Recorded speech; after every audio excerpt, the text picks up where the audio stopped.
Je voulais annoncer à l'ouverture de ce journal, face à la crise économique en RDC, l'ancien Premier ministre Adolphe Muzito monte au créneau et lâche le titre RDC, le faux malade, sur la une de sa tribune. Dans ses analyses, il estime que le pays n'est pas du tout malade, mais plutôt que ce serait ici une question de mauvaise gouvernance des finances publiques. La quintessence de cette réflexion dans ce récit d'Alain Bouma.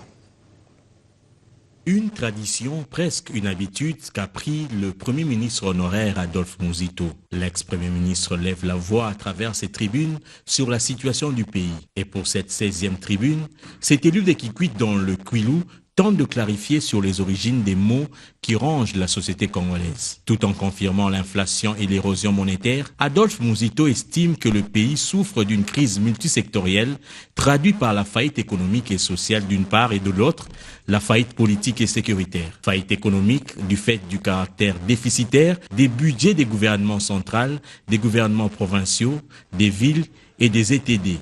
Situation que le recours à la planche à billets depuis fin décembre 2016 vient encore empirer.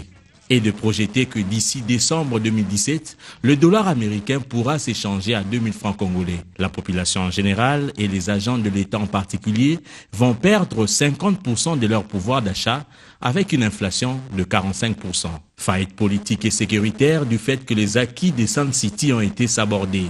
À ce jour, le pays n'a ni majorité ni opposition. Une classe politique ne disposant d'aucun compromis crédible pour les élections, d'où c'est intitulé RD Congo, le faux malade. La maladie pour laquelle le Fonds monétaire international intervient, ce n'est pas la maladie dont souffre le Congo actuellement.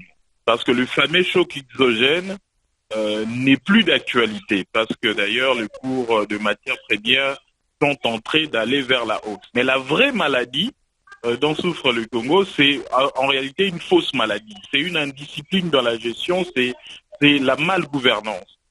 Le soutien des institutions de Bretton Woods, dont fait allusion l'ancien Premier ministre, viendrait en appui pour accompagner le gouvernement à engager plusieurs réformes, notamment l'amélioration de la performance fiscale par la collecte particulière dans le secteur d'exploitation minière et le rapatriement des recettes d'exploitation.